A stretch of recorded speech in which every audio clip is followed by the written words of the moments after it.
Hello andarki, welcome to Tara IAS. Think IAS, think Tara. Na peru Vaishnavi and I welcome you all to the Hindu analysis session for 27th of October 2025. So let's start the discussion without any further delay. So వీడియోలోకి వెళ్ళే ముందు ఒక చిన్న announcement. మనం రీసెంట్గానే గరుడ అని geography mapping mastery కోర్స్ని launch చేశాము. So this particular course covers physical, political, environment and current affairs based mapping course అనమాట ఇది. And this is the world static mapping course. Okay, world mapping ఇది, ఇండియన్ మ్యాపింగ్ కాదు. So previous year questions base చేసుకొని strategy అనేది frame చేయడం జరిగింది to prepare and complete this particular course. And ప్రతి continent తీసుకొని ఈచ్ అండ్ ఎవ్రీ కాంటినెంట్లో important locations and తరచుగా UPSC favourite areas and also తరచుగా మనం న్యూస్లో చూసే కొన్ని ఏరియాస్ని స్పెసిఫిక్గా కవర్ చేస్తూ ఉంటాము. Theme wise like mountains, plains, plateaus, rivers etcetera. So this will be helpful for your other important areas also, like geography నేర్చుకోవడానికి, హిస్టరీలో ఇంపార్టెంట్ లొకేషన్స్ని లొకేట్ చేసుకోవడానికి, విజువలైజ్ చేసుకోవడానికి, కొన్ని థింగ్స్ని అర్థం చేసుకోవడానికి ఇది హెల్ప్ఫుల్ అవుతుంది. ప్రాక్టీస్ బుక్లెట్ ఇస్తాము with high resolution mappings and 3 practice టెస్ట్లు ఉంటాయి for smart and effective revision. The course is just for $499. If you want to enroll 6305955532 అనే నెంబర్కి కాల్ చేసి you can enroll in to this particular course. Okay, ఇదే కాదు, you can explore our website also. You can find an number of courses like world history course launch చేశాము and anthropology courses launch చేశాము. And other than that TGPSC related courses ఉన్నాయి, APPSC related courses ఉన్నాయి. And రీసెంట్గా free initiative start చేశాము. So Venkat sir has started the economy course in the YouTube for free. So kindly subscribe to our channel, right? So and also Sairam sir మధ్యలో world history classes upload చేస్తారు. Daily బేసిస్లో anthropology answer writing కోర్సెస్ని upload చేస్తున్నారు. So మీరు ఒక్కసారి మా ఛానల్ని subscribe చేసుకోండి అండ్ మా వెబ్సైట్ని ఎక్స్ప్లోర్ చేయండి, మా యాప్ని ఎక్స్ప్లోర్ చేయండి. Definitely you will find something which is useful to you. Okay, so let's start the video without any further delay. So let us look at the first article. Why has IUCN red flagged the Western Ghats అని చెప్పేసి ఒక article రావడం జరిగింది. IUCN అంటే ఏంటి? IUCN is International Union for Conservation of Nature. So ఈ particular body ఏదైతే ఉందో దీనికి సంబంధించిన బేసిక్స్ని రీకాల్ అన్న చేసుకోండి, or else try to actually read about it, few basics about it, right? ఈ IUCN అనే ఈ బాడీ ఏం చేసిందనంటే it has released a report which is called as World Heritage Outlook. World Heritage Outlook 4. Okay, so according to this report వాళ్ళు ఏం చెప్పారు అని అంటే వెస్టర్న్ ఘాట్స్ అండ్ దీంతో పాటు అస్సాంలో ఉన్న మానస్ నేషనల్ పార్క్, వెస్ట్ బెంగాల్లో ఉన్న సుందర్బన్స్ నేషనల్ పార్క్ ఏవైతే ఉన్నాయో, so these are marked as areas of significant concern అనమాట. అంటే వాటి యొక్క న్యాచురల్ కండిషన్ అండ్ బయోడైవర్సిటీ ఏదైతే ఉందో it is under the threat and it needs the urgent protection అని చెప్పేసి అనొచ్చు. Okay, what is this particular report all about? IUCN ఏం చేస్తుంది అని అంటే రెగ్యులర్గా it will check the condition of world heritage natural sites. Okay, so UNESCO ఏదైతే ఉంటుందో, యునెస్కో అనే ఇంకో బాడీ ఏదైతే ఉందో, సో ఇది బేసిక్గా మనకి ఎకలాజికల్ ఇంపార్టెన్స్ని బట్టి హెరిటేజ్ సైట్ లిస్ట్లని తీసుకొస్తుంది. అందులో కొన్ని న్యాచురల్ సైట్స్ ఉంటాయి. ఆ న్యాచురల్ సైట్స్ యొక్క కండిషన్ ఎలా ఉంది అని చెక్ చేసేదే ఈ particular world heritage outlook report అనమాట. So it will study how well they are being protected and what threats the face. So ఎంతవరకు దాన్ని ప్రొటెక్ట్ చేశారు అండ్ ఏమేమి థ్రెట్స్ని అవి ఫేస్ చేస్తున్నాయని. సో ఈ అన్ని సైట్స్ని ఒక 4 కేటగిరీస్ కింద స్ప్రెడ్ చేయడం జరుగుతుంది. ఒకటి వచ్చేసి category number 1, that is good. Second one is good but with some concerns. Second one is good but with some concerns. Third one is significant concern అనమాట. Fourth one is critical. So ఇలా ఒక 4 categories కింద దాన్ని subdivide చేయడం జరుగుతుంది అనమాట. So ఇప్పుడు మనం రిలీజ్ చేసుకున్న ఈ రిపోర్ట్ ఏదైతే ఉందో 4th రిపోర్ట్ గుర్తుపెట్టుకోండి. సో దీన్ని మనము 2014 నుంచి కండక్ట్ చేసుకోవడం జరుగుతుంది అనమాట. Remember this particular thing is world heritage outlook. So UNESCO world heritage site లిస్ట్లని ఇస్తుందని చెప్పేసి మీరు కన్ఫ్యూజ్ అవుతారు. So remember it is released by IUCN అనమాట. Okay, so 4 main threats of South Asia ఏమేమి ఉంటాయి అనేది ఈ రిపోర్ట్లో వాళ్ళు మెన్షన్ చేయడం జరిగింది. 4th రిపోర్ట్లో ఏంటి ఆ 4 main threats that South Asia is going to face? ఒకటి వచ్చేసి 4 main threats are in South Asia. First one is climate change అనమాట. సెకండ్ది వాళ్ళు చెప్పినట్టు టూరిజం యాక్టివిటీస్. థర్డ్ది invasive alien species are the third threat. And fourth one is roads. So ఈ 4 ఏవైతే ఉన్నాయో ఇవి సౌత్ ఏషియాకి బిగ్గెస్ట్ థ్రెట్స్ అని చెప్పేసి వాళ్ళు చెప్పడం జరిగింది ఈ పర్టికులర్ హెరిటేజ్ లిస్ట్లో. సో ఈ పర్టికులర్ థింగ్ ఏదైతే ఉందో ఇది మీరు డైరెక్ట్గా మెయిన్స్లో కోట్ చేయొచ్చు. If there is any question on climate change or if there is any question on invasive alien species or tourism or roads related మీరు ఏం చేయొచ్చు అని అంటే you can tell that according to UNESCO's report, not UNESCO's, IUCN report. According to IUCN report on World Heritage Outlook, so the 4 major threats of South Asia are climate change, tourism, invasive alien species and roads. For example, if there is any question on invasive alien species, just one of the 4 major threats వచ్చేసి invasive alien species అని చెప్పేసి you can quote అనమాట. It will add value to your answers, right? So ఈ major reasons అనమాట, like why biodiversity and habitats అనేవి ఎందుకు decline అవుతున్నాయి అంటే 4 మేజర్ రీజన్స్ ఇవి అని చెప్పేసి ఈ రిపోర్ట్లో చెప్పడం జరిగిందనమాట. సో గ్లోబల్గా చూసుకుంటే ఈ రిపోర్ట్లో ఆల్మోస్ట్ ఎన్ని natural sites and mixed world heritage సైట్స్ని వాళ్ళు బేసిక్గా స్టడీ చేశారంటే ఒక 200 world heritage natural sites and mixed sites all together 200 ప్లేసెస్ని ఆర్ సైట్స్ని డీటెయిల్గా అనలైజ్ చేయడం జరిగిందనమాట. ఓకే, సో దీంట్లో మెయిన్గా 2 ఇంపార్టెంట్ ఆస్పెక్ట్స్ని వాళ్ళు స్టడీ చేశారు, like what are the kinds of threats these natural areas of facing, and the second important thing is how well they are being protected, వాటిని ఎంతవరకు ప్రొటెక్ట్ చేయగలుగుతున్నారు అండ్ మేనేజ్ చేయగలుగుతున్నారు, and what are the threats that they are facing. ఈ 2 aspects మీద ఈ 200 సైట్స్ని వాళ్ళు study చేయడం జరిగిందనమాట. ఓకే, సో ఇక్కడ మనము వీళ్ళు కండక్ట్ చేసిన స్టడీ ప్రకారం వాళ్ళు ఇచ్చిన రిజల్ట్ ప్రకారం మనం చూసినట్టయితే there is a worrying point. ఏంటది? For the first time the percentage of sites with a positive conservation, positive సైన్తో ఉన్న కన్జర్వేషన్ యొక్క పర్సెంటేజ్ ఏదైతే ఉందో so for the first time decrease అవ్వడం జరిగిందనమాట. సో అదేంటో డీటెయిల్గా చూద్దాం. ఓకే, సో సౌత్ ఏషియాలో ఉన్న ప్రొటెక్టెడ్ ఏరియాస్ గురించి ఆ రిపోర్ట్లో ఏం చెప్పారు అని అంటే protected natural areas in South Asia are shrinking. Protected areas are shrinking very fastly అని చెప్పేసి అందులో చెప్పడం జరిగింది. 2014లో ఫస్ట్ రిపోర్ట్ వచ్చింది, 2017లో సెకండ్ రిపోర్ట్ వచ్చింది, 2020లో థర్డ్ రిపోర్ట్ వచ్చింది అండ్ 2025లో ఫోర్త్ రిపోర్ట్ వచ్చింది. ఈ 3 రిపోర్ట్స్లో మీరు చూసుకున్నట్టయితే 63% of the total sites are having a positive outlook. But ఇప్పుడు మనం చూసుకుంటే 2025లో పాజిటివ్ అవుట్లుక్ ఉన్న సైట్స్ జస్ట్ 57%, అంటే there is a decline in the percentage అని చెప్పొచ్చు. So this shows that natural reserves ఏవైతే ఉన్నాయో వాటి యొక్క ప్రొటెక్షన్ అనేది తగ్గిపోతుంది అండ్ ఇట్ ఈస్ వర్సనింగ్ అనమాట. అండ్ దీంతో పాటు కొన్ని కొత్త థ్రెట్స్ అనేవి ఎమర్జ్ అవుతున్నాయి. ఎర్లియర్ ఏంటి అని అంటే రోడ్స్ అండ్ రైల్వేస్ ఏవైతే ఉన్నాయో, రైల్ రోడ్స్ ఏవైతే ఉన్నాయో so these were not considered the major threats 2020 వరకు కూడా. But now one of the important threats, ఆ 4 ఇంపార్టెంట్ థ్రెట్స్లో ఒకటి క్లైమేట్ చేంజ్, ఒకటి invasive alien species, okay, and we have seen about tourism activities, and 4th one is roads అని చెప్పాను. So roads అనేది ఇంతకుముందు లేకుండిందే, but roads also got added in to this particular more concerning area, right? So also new threads అనేవి వస్తున్నాయి. Rail రోడ్స్తో పాటు మనకు ఆ 4 మేజర్ థ్రెడ్స్తో పాటు ఇంకొన్ని ఏరియాస్ కూడా మనం చెక్ చేయాల్సిన అవసరం అయితే ఉంది. What are the other threats? So one is forest fire, okay, రెండవది వచ్చేసి hunting is another threat. Third one is road kills, so animals ఏవైతే ఉన్నాయో they are dying on roads. 4th one is waste disposal.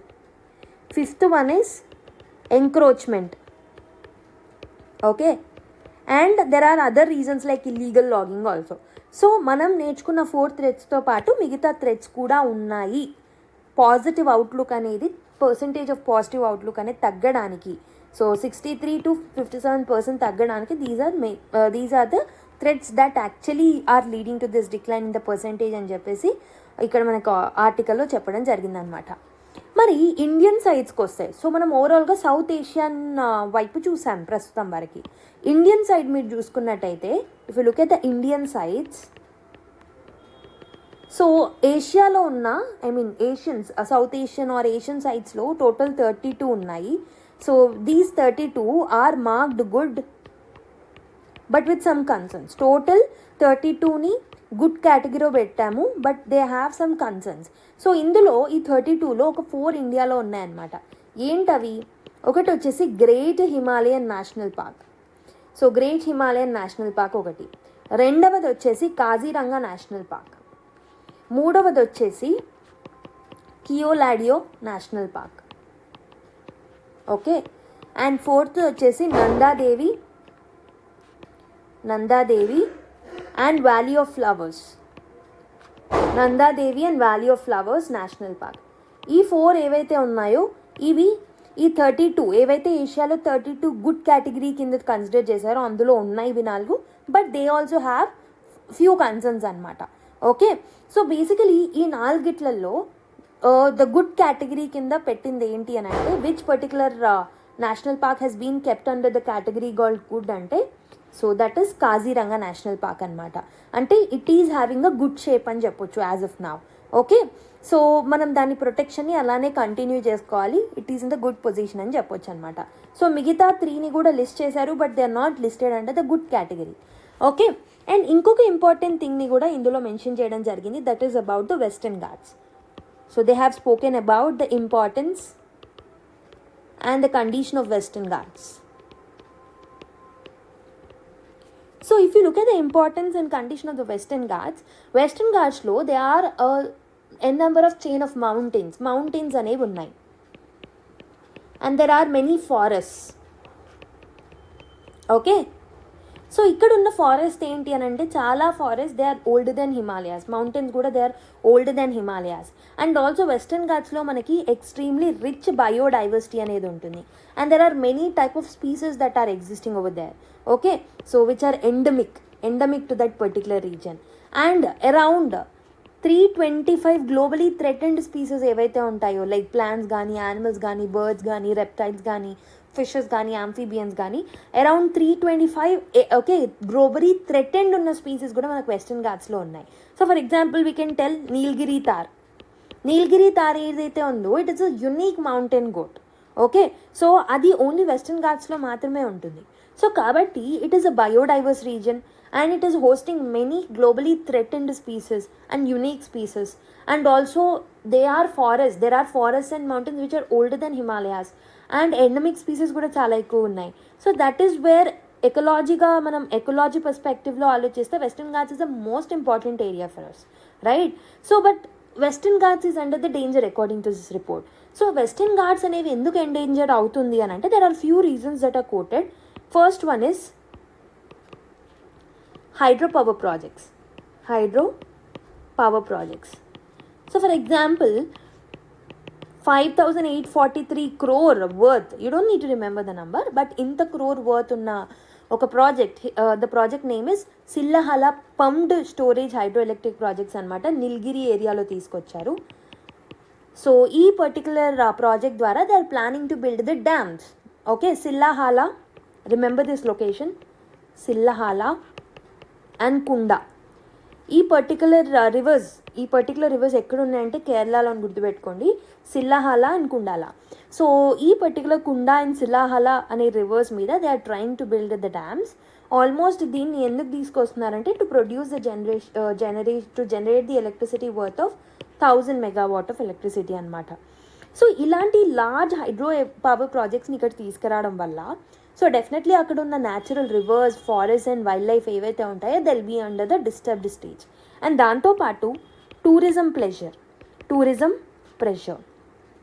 So టూరిస్టులు ఎవరైతే ఉన్నారో they are leaving behind the garbage. So sustainable tourism అనేది promote అవ్వట్లేదు.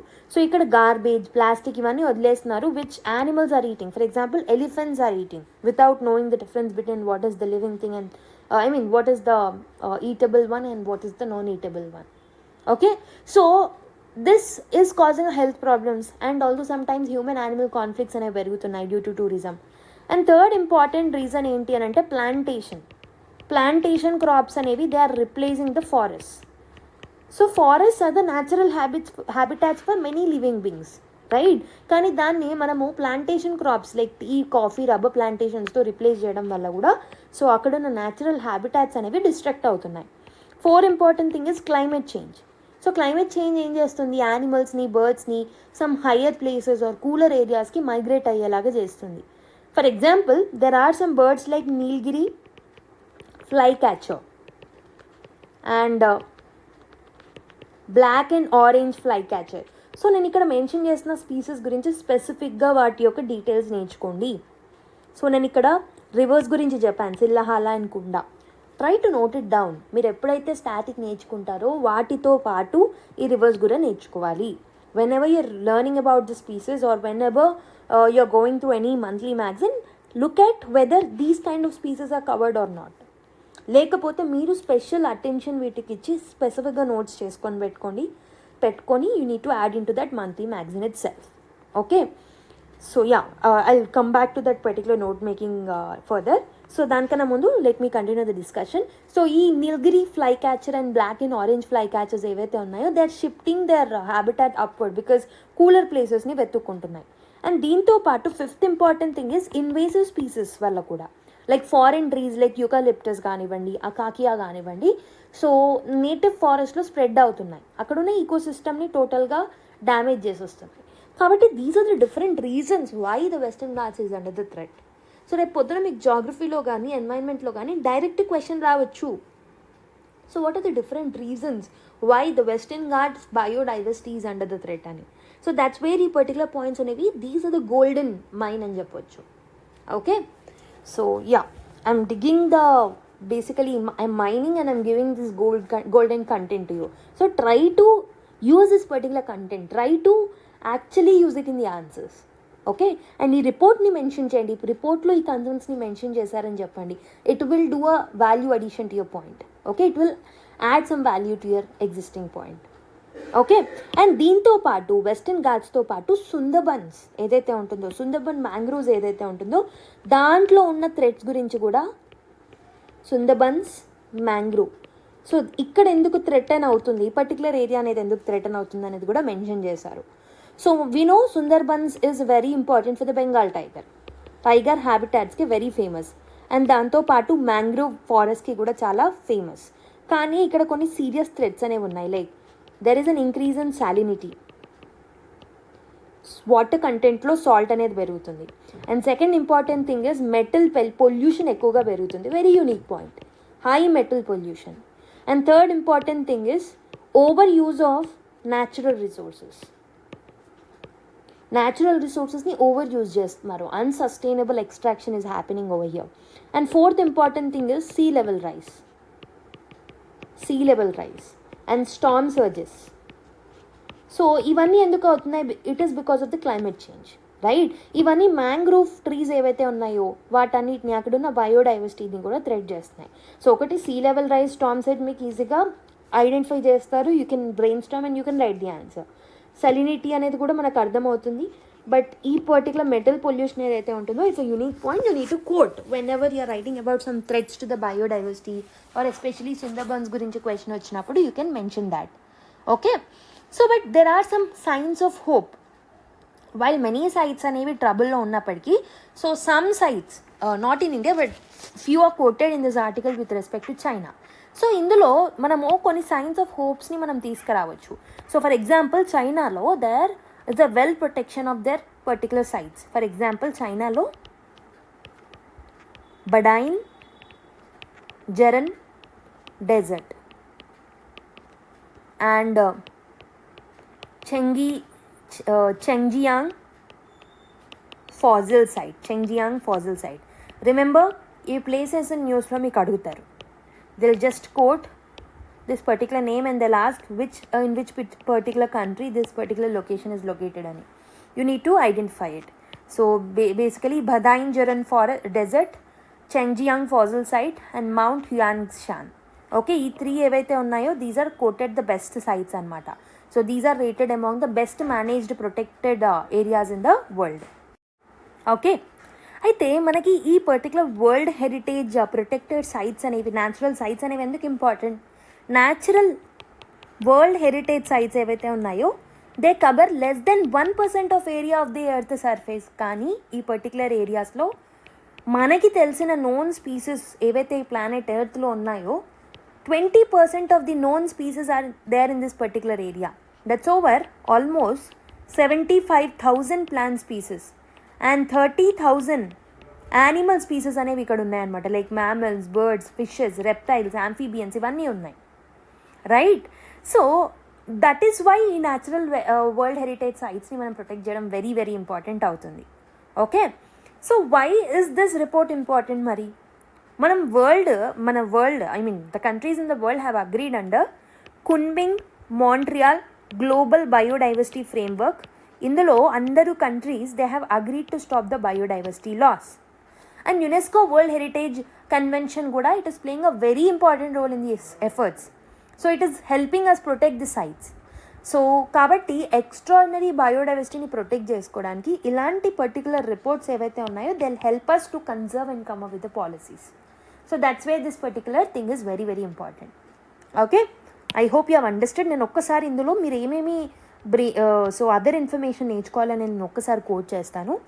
So IUCN అనే body ఈ particular like 1 second, IUCN అనే body world heritage outlook 4th report అనేది release చేసింది. సో దీన్ని 2013 నుంచి రిలీజ్ చేస్తుంది. This is the 4th time it has been reported. So the report was released in October 2025 earlier this month. So ఇది natural and mixed world heritage sites ఏవైతే ఉన్నాయో which are released by UNESCO వాటన్నిటికీ study చేసి report అనేది ఇవ్వడం జరుగుతుంది. It will give under 4 categories: good with some concerns, significant concerns and critical. ఈ 4 categoriesలో. So overall 32 ఏవైతే సౌత్ ఏషియాలో ఉన్నాయో అందులో ఒకటి వచ్చేసి మన ఇండియా నుంచి గుడ్ కేటగిరీలో ప్లేస్ అవ్వడం జరిగిందనమాట. ఓకే, ఓవరాల్ ఒక 200 న్యాచురల్ అండ్ మిక్స్డ్ హెరిటేజ్ సైట్స్ని అసెస్ చేశారు. So the positive conservation outlook ఉన్న సైట్స్ అనేవి తగ్గాయి. So for the first time in 2014, not 13. 2014, 17, 20 ఈ పర్టికులర్ 3 ఇయర్స్లో ఆల్మోస్ట్ పాజిటివ్ అవుట్లుక్ ఉన్న సైట్స్ 63% ఉంటే 2025కి వచ్చేసరికి 57%కి తగ్గడం జరిగిందనమాట.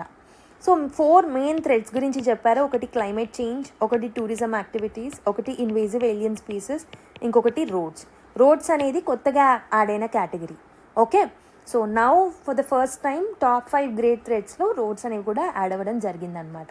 So they were not part of the top 5 in 2020. Remember that particular thing. And other things are forest fires, hunting, roadkill, ఇవన్నీ ఉన్నాయని చెప్పాను. Okay, there are some sites of significant concern కేటగిరీలో కొన్ని sites ఉన్నాయి మన India నుంచి. ఒకటి వచ్చేసి వెస్టర్న్ ఘాట్స్ ఎందుకు ఉంది అనేది మనం రీజన్స్ చూసాము, రైట్? హైడ్రో ఎలక్ట్రిక్ ప్రాజెక్ట్స్ వల్ల, టూరిజం వల్ల, ప్లాంటేషన్స్ వల్ల, వీటన్నిటి వల్ల. And next Manas national park కూడా ఉంది, ఇది కూడా గుర్తుపెట్టుకోండి. సో మానస్ నేషనల్ పార్క్ వచ్చేసి మనకి అస్సాంలో ఉంటుందన్నమాట, right? And the third important thing is Sundarbans national park. It is in West Bengal. So మనం అది కూడా చూసాము, why it is in the threat. అందులో యూనిక్ పాయింట్ వచ్చేసి మెటల్ పొల్యూషన్ అని చెప్పాను, రైట్? ఇండియాలో good with some concern category కింద 4 ఇంపార్టెంట్ థింగ్స్ ఉన్నాయి. సో ఒక్కసారి నేను దీన్ని ఎరేజ్ చేస్తున్నాను. సో 4 కేటగిరీస్ కదా, good with some concern and significant concern. ఈ 3 కేటగిరీస్ కింద ఇండియాలో అయితే ఉన్నాయన్నమాట. గుడ్ కేటగిరీలో వచ్చేసి Kaziranga national park, it is rated good from Sikkim. Good with some కన్సర్న్స్లో great Himalaya national park, Kaziranga national park, Keoladeo national park, Nanda Devi and valley of flowers national park.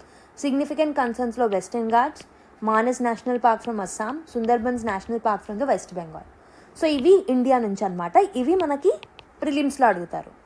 And other important things మనం western Ghats గురించి నేర్చుకున్న దాంట్లో వెస్టర్న్ ఘాట్స్ అనేవి they are older than Himalayas, they are mosaic of forest and grasslands, exceptionally high biodiversity ఉంటుంది. 325 globally threatened species అక్కడ ఉన్నాయి. Nilgiri tahr. So learn about Nilgiri tahr. ప్రతి ఒక్కటి నేను క్లాస్లో చెప్పలేను కాబట్టి మీకు చెప్తున్నా, learn about Nilgiri tahr. So western ఘాట్స్కి ఉన్న threats like hydropower projects, right? Sillahalla అనే ఇంపార్టెంట్ రివర్ గురించి నేర్చుకోమన్నాను, రైట్? అండ్ కుండా రివర్ కూడా, Kunda river and Sillahalla river. So primary point is ఇది కేరళలో ఉన్న రివర్స్. అండ్ టూరిజం గురించి చెప్పాను, ప్లాంటేషన్స్ గురించి చెప్పాను, క్లైమేట్ చేంజ్ గురించి కూడా చెప్పాను. క్లైమేట్ చేంజ్ వల్ల కొన్ని వేరే లొకేషన్స్ హయ్యర్ ఆల్టిట్యూడ్స్కి వెళ్ళిపోతున్నాయి. అందులో Nilgiri flycatcher, black and orange flycatcher, ఈ 2 స్పీసీస్ గురించి బేసిక్స్ నేర్చుకోమన్నాను. Okay, so if you want to learn you can learn about some exotic species like eucalyptus, acacia plants, ఇవన్నిటి గురించి కూడా మీరు నేర్చుకోవచ్చు కావాలంటే. సుందర్బన్స్లో salinity, metal contamination, unsustainable resources extraction, sea level rise అని చెప్పాను, రైట్. సో ఇంకొకటి రాయల్ బెంగాల్ టైగర్స్ గురించి మెన్షన్ ఉంది కాబట్టి if you want you can read about this also. Positive ఎగ్జాంపుల్స్లో 7 sites in China are quoted best అనమాట. అందులో మనం నేర్చుకుంది Badain Jaran desert, Chengjiang fossil site and mount Huangshan. Just names మాత్రమే గుర్తుపెట్టుకోండి చైనాకి సంబంధించి. Don't need to go into the details of China. ఇండియాకి సంబంధించిన వాటిలో డీటెయిల్స్ నేర్చుకోవాలి, right. And world heritage sites 1% earth సర్ఫేస్నే కవర్ చేస్తాయి, కానీ 20% ఆఫ్ ద గ్లోబల్ స్పీసీస్ రిచ్నెస్ని ప్రొటెక్ట్ చేస్తాయి. 75,000 ప్లాంట్ స్పీసీస్ ఉన్నాయి, ఇందులో 30,000 యానిమల్ స్పీసీస్ ఉన్నాయి, right. Kunming Montreal global biodiversity ఒకసారి రివైజ్ చేసుకోండి. లాట్ ఆఫ్ ఫ్యాక్ట్స్ ఉన్నాయి ఈ ఆర్టికల్లో, అందుకే మళ్ళీ రిపీట్ చేస్తున్నా, right. So yeah, IUCN director general అయిన Grethel Aguilar called this particular report as guide for action అని చెప్పేసి ఆయన కోట్ చేయడం జరిగిందనమాట. సో ఇందులో లాట్ ఆఫ్ పాయింట్స్ని మనము లాట్ ఆఫ్ ఏరియాస్లో మనం యూజ్ చేసుకోవచ్చు, like biodiversity, environment, ecosystem, essays, right. మనము whenever we are writing with respect to sustainability or stewardship ఏదైతే ఉందో దానికి సంబంధించి ఎథిక్స్లో యూజ్ చేసుకోవచ్చు, రైట్. అండ్ ప్రిలిమ్స్లో లాట్ ఆఫ్ ఏరియాస్ నుంచి ఇక్కడ నుంచి క్వశ్చన్స్ అడిగే అవకాశాలనే ఉన్నాయి. ఓకే, ఆల్మోస్ట్ 25 minutes పట్టింది ఒక ఆర్టికల్ డిస్కస్ చేయడానికి. Let's go to another article. Next article. So last 2 days నుంచి కూడా తమిళనాడులో ఉన్న ప్యాడీ ఫార్మర్స్ గురించి వస్తూనే ఉంది. నిన్నటి సండే న్యూస్ పేపర్లో కూడా వచ్చింది, if you have read it. Okay, let me explain you and decode this article. తమిళనాడులో కావేరీ డెల్టా రీజన్ ఏదైతే ఉంటుందో అక్కడ కావేరీ డెల్టా రీజన్ ఏదైతే ఉందో అక్కడ ఏమవుతుంది అని అంటే here the farmers are facing some serious problems.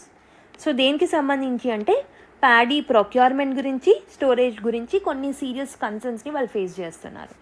ఎందుకనంటే మనకు తెలుసు తమిళనాడులో నార్త్ వెస్ట్ మాన్సూన్ సీజన్ అనేది నడుస్తుంది. And Tamil Nadu is the area where south west monsoon and north east monsoon రెండు కూడా ఎక్కువ హెవీగానే ఉంటాయి. సో దట్స్ వేర్ ఆ పర్టికులర్ ప్రాంతంలో రెయిన్ అనేది హెవీగా ఉంది, ఎస్పెషలీ ఈ పర్టికులర్ ఇయర్లో. Okay, so because of heavy rains అక్కడ ఉన్న ప్యాడీ ప్రొక్యూర్మెంట్ అండ్ స్టోరేజ్ అనేవి ఇష్యూస్ వస్తున్నాయి అన్నమాట. Okay, and the paddy harvested this year has a very high moisture content. So means ఈ పర్టికులర్ ప్యాడీ అనేది it's the wetter one than the limit allowed for the government purchase. So government purchase చేయడానికి so ఎంత wet ఉండాలి అని ఒక limit ఉంటుంది. So this particular paddy is more wetter than what government is allowing. So ఫార్మర్స్కి help చేయడానికి October 19th రోజు Tamil Nadu government, DMK government has asked the union government to relax the moisture limit. ఈ moisture limit ఏదైతే ఉందో ఇంతకుముందు 17% ఏదైతే ఉందో దాన్ని 22%కి ఇంక్రీజ్ చేయండి అని చెప్పేసి చెప్పడం జరిగిందనమాట.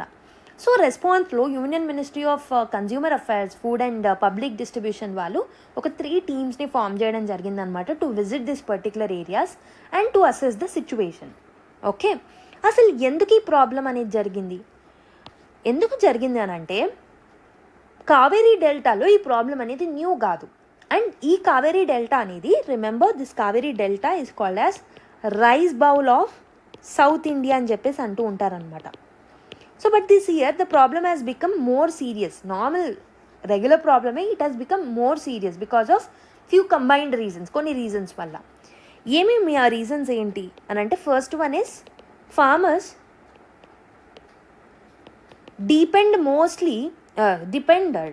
basically farmers started depending mostly on government procurement. Government procure చేసుకోవాలని ఎక్కువగా ఆశపడుతున్నారు. Many farmers are depending on Tamil Nadu Civil Supplies Corporation అనమాట to sell their particular paddy procurement గురించి. ప్రైవేట్ ట్రేడర్స్ ఎవరైతే ఉన్నారో వాళ్ళు అసలు ఇంట్రెస్ట్ చూపించట్లేదు అనమాట ఇక్కడ ప్యాడీ పర్చేస్ చేయడానికి. So especially in the kuruvai season. Okay, so that is one problem. Second problem వచ్చేసి సో డైరెక్ట్ పర్చేస్ సెంటర్స్ అనేవి there are not enough direct purchase centres అనమాట. చాలా డైరెక్ట్ పర్చేస్ సెంటర్స్ అనేవి చాలా చాలా తక్కువగా ఉన్నాయి. కాబట్టి అందరూ ఫార్మర్స్ వెళ్ళి అక్కడ సెల్ చేయలేరు. They cannot sell their produce at once. So దీనివల్ల lot of delays and storage problems అనేవి వస్తున్నాయి. అండ్ ఒకవేళ స్టోర్ చేసుకుందామన్నా third problem is there are lack of storage facilities. So state ఏదైతే ఉందో it is not providing enough godowns, storage buildings అనేవి ప్రాపర్గా ఉండట్లేదు to keep their procured paddy very safe and dry. So that is another problem.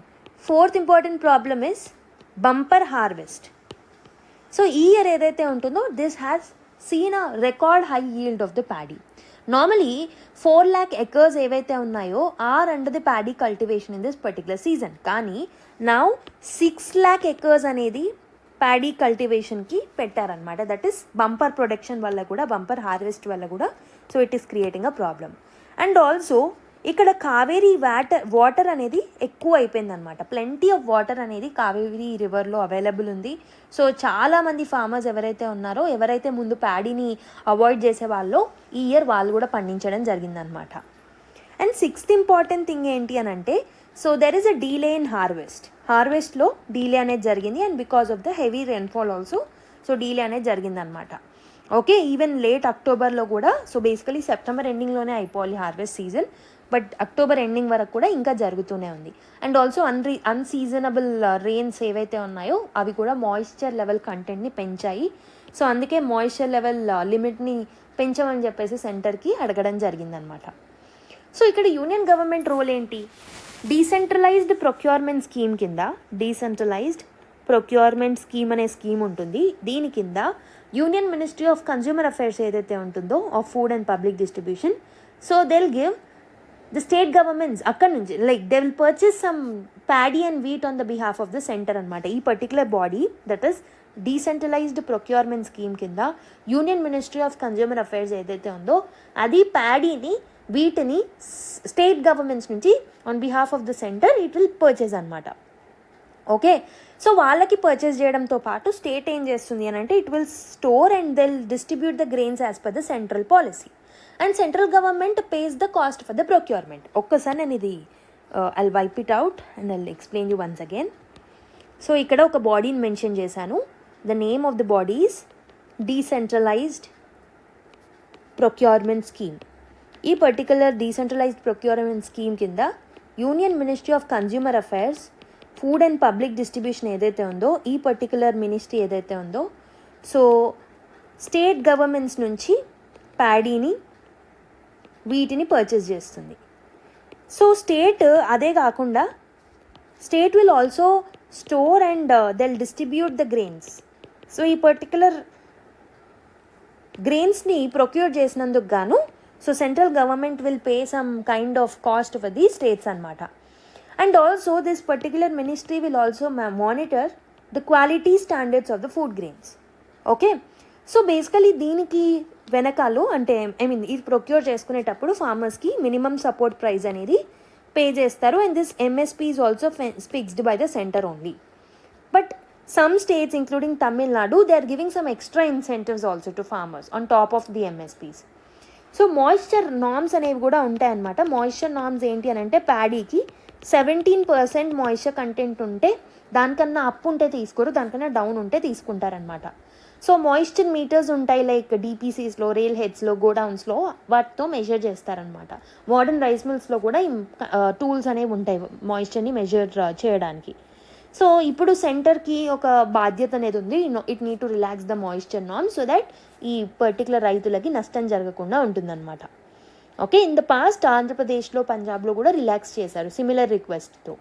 Okay, so this is something which you have to remember. ఇక్కడ మిగతా facts ఉన్నాయి, you don't need to remember the political dimension and the other facts that are there. So ఏం లేదు, అక్కడ ఉన్న ఇన్ఫ్రాస్ట్రక్చర్ని strengthen చేసుకోవాలి, storage ఫెసిలిటీస్ని పెంచాలి, bureaucratic hurdles లేకుండా చూసుకోవాలి. They have to improve the coordination between different departments, temporary డిపిసిస్ని సెటప్ చేయాలి, రైట్. సో స్టోరేజ్ కోసం ప్రాపర్ మెటీరియల్స్ అనేవి తీసుకురావాలి. And they have to involve the new actives like farmer producer organisations, different స్టేక్ హోల్డర్స్ని కూడా ఇన్వాల్వ్ చేసుకోవచ్చు, right. So this is something which you have to remember from this article. So paddy గురించి the basic details like the rainfall needed, what are the conditions for its growth, వాటి గురించి చదువుకోండి. Okay, now let's go to another article. Next article, the contours of constitutional morality అని చెప్పేసి justice N Anand Venkatesh గారు ఈ particular article రాశారు. He is a judge of Madras high court అనమాట. So lot of important details ఈ ఆర్టికల్ నుంచి మనం పిక్ చేసుకోవచ్చు. Let's try and understand it. So first of all ఇక్కడ మనకి కాన్స్టిట్యూషనల్ మొరాలిటీ గురించి ఇక్కడ సార్ మాట్లాడుతున్నారు. So if you go into the constitutional morality, you need to understand before morality అంటే ఏంటో తెలియాలి. మొరాలిటీ అంటే ఏంటి? These are the set of unwritten rules. So basically ఇవన్నిటిని మనం రాయం, ఎక్కడో కోడిఫై చేయము. లైక్ ఇఫ్ కాన్స్టిట్యూషన్ అనగానే కాన్స్టిట్యూషన్లో మనకి set of rules and regulations written ఫామ్లో మనం ఇమాజిన్ చేసుకుంటాం. బట్ యాజ్ మొరాలిటీ అంటే ఏంటంటే these are the set of rules which are not written, okay, and these are the set of norms which are sacrosanct to a society. ఆ particular society or group or community దాన్ని sacrosanct చేసేసుకుంటుంది, దాన్ని నార్మల్గా మనం follow అవుతూ ఉన్నాం. For example, killing is bad, right? So that is a sacrosanct principal that we are following, right? So ఈ morality అనేది మనకి ఒక పర్టికులర్ యాక్షన్ అనేది రైటా రాంగ్ అనేది మనకు తెలియజేస్తుంది అనమాట. సో బేసికలీ మొరాలిటీ అనేది differs from one particular thing area to another particular area. So what is moral in your area might not be moral in my area. What is moral in my area will not be moral in your area. It is not a basically objective one. It is subjected to a subjective conditions anamata.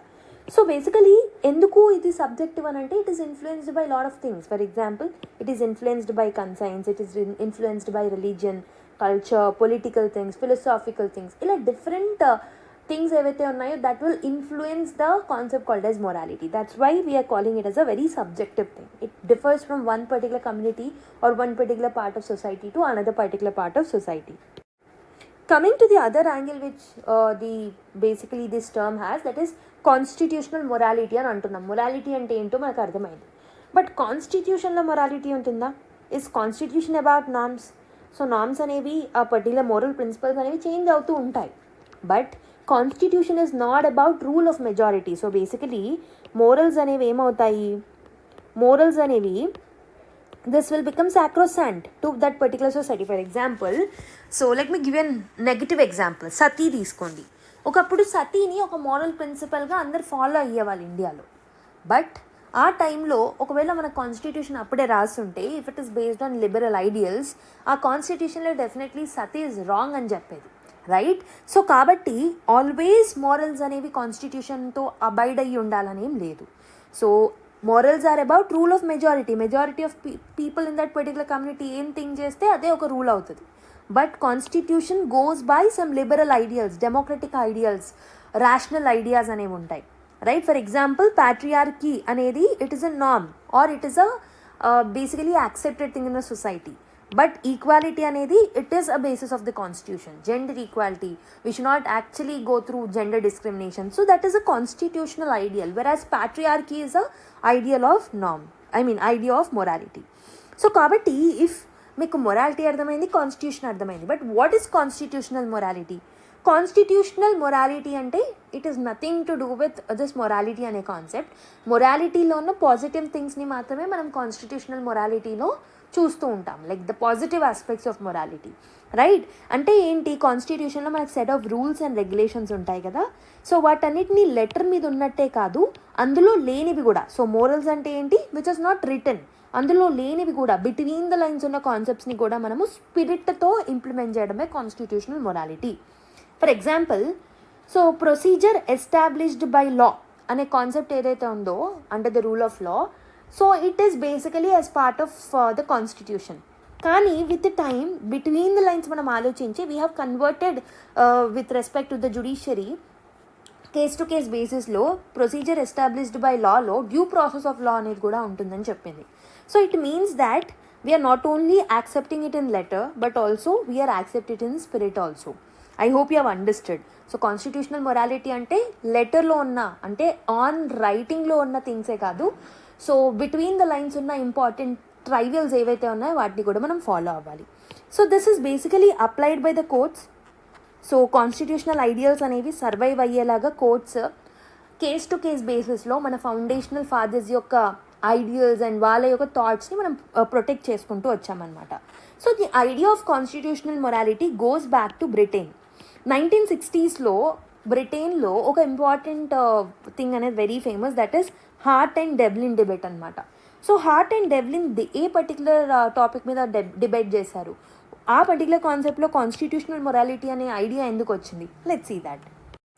So ఈ particular Hart and Devlin debate is all about a debate of decriminalising the homosexuality అనమాట.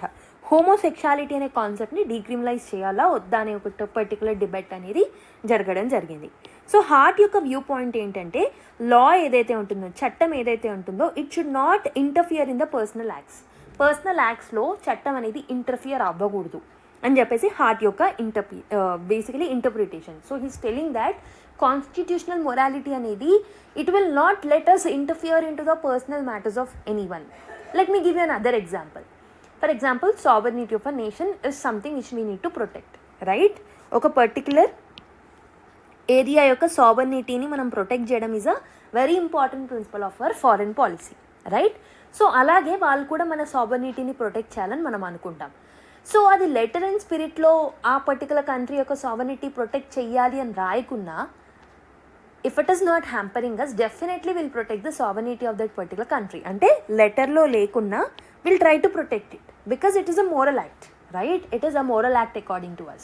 In the same way, సావర్నిటీతో మనం ఎలా అయితే interfere అవ్వద్దో, వేరే వాళ్ళ internal అఫైర్స్లో మనం ఎలా అయితే ఇంటర్ఫియర్ అవ్వకూడదో, in the same way personal అఫైర్స్లో కూడా మనం ఇంటర్ఫియర్ అవ్వద్దు. It's a part of the constitutional morality అని చెప్పేసి ఇక్కడ హార్ట్ యొక్క ఒపీనియన్. వెరాజ్ డెవ్లిన్ ఏమంటున్నారు అని అంటే, society is justified in using criminal laws to enforce shared moral norms, so to maintain a social order and to prevent the disintegration of society, this is needed అని అంటున్నారు. Let's me decode this particular thing to you so that you'll understand. Society ఏం చేస్తుంది అని అంటే కొన్ని ఆస్పెక్ట్స్ని రాంగ్గా justify చేస్తుంది. For example, నేను ఇంతకుముందు చెప్పినట్టు sati, most of the people in the society ఈ పర్టికులర్ మోరల్ కాల్డ్ సతీని యాక్సెప్ట్ చేస్తే, దీన్ని ఒక పాజిటివ్ మోరల్ యాక్ట్గా కన్సిడర్ చేసినప్పుడు definitely it will be treated as a good act, right? Sati చేయడం వల్ల సో బేసికలీ మంచి జరుగుతుంది అనే ఒక నమ్మకాన్ని వాళ్ళు ఒక సూపర్స్టిషన్ని బిలీవ్ చేస్తూ వస్తే definitely that will be treated a good thing in that particular society. So law అనేది ఇంటర్ఫియర్ అయ్యి సతీని అబాలిష్ చేయకపోతే it will continue. And also ఎవరైనా సతీని అపోజ్ చేసినప్పుడు there will be a disturbance in the social order.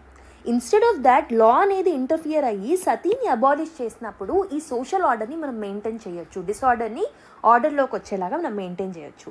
And society అనేది disintegrate అవ్వకుండా help చేయడానికి కూడా మనకి లా అనేది హెల్ప్ఫుల్ అవుతుంది. కాబట్టి it is nothing, okay, there is nothing wrong in interfering in the personal act if we are trying to maintain the social order and protecting a right of a individual అని చెప్పేసి ఈయన యొక్క opinion. So in a broader sense, Devlin ideology is almost linked with something called as constitutional morality. And this debate is also basically debated in House of Lords in 1960s and 70s. And later, India's constitutional morality ane aspect more or less 1990s tarvata vachindi. And the mere interpretation, the internal lines of the constitution ni manam eppudu nunchi chadavadam modalu pettamante Maneka Gandhi case nunchi. So appar nunchi the courts have basically started looking at the principles of natural justice. Principles of natural justice అనేది it's the part of Article 21 అని చెప్పేసి వాళ్ళు interpret చేయడం జరిగింది. Because of that constitutional morality అనే ఒక ఐడియాలజీని abide అవుతూ వచ్చారు, రైట్? సో 1990స్లో ఇండియన్ సుప్రీంకోర్ట్ ఏదైతే ఉంటుందో in a case called as Rathinam versus union of India 1994, ఈ పర్టికులర్ కేసులో సో వాళ్ళు ఏం చెప్పారు అని అంటే కాన్స్టిట్యూషనల్ మొరాలిటీ అనే ఒక ఐడియా అని చెప్పారు. అంటే మనం చట్టంని ఫాలో అయ్యేటప్పుడు it also need to have a roots of morals, it also need to have some ethics, okay? So అంటే ఇండైరెక్ట్గా కాన్స్టిట్యూషనల్ మొరాలిటీ అనే ఆస్పెక్ట్ ఈ పర్టికులర్ కేసులో మొదలైంది. And not only that, they have referred a case of Salisbury versus Balcon, okay? Other country, European nation or western nations యొక్క ఒక particular కేస్ని mention చేస్తూ they have told law must be rooted in principles, law must be rooted in morals అని చెప్పేసి వాళ్ళు చెప్పడం జరిగింది.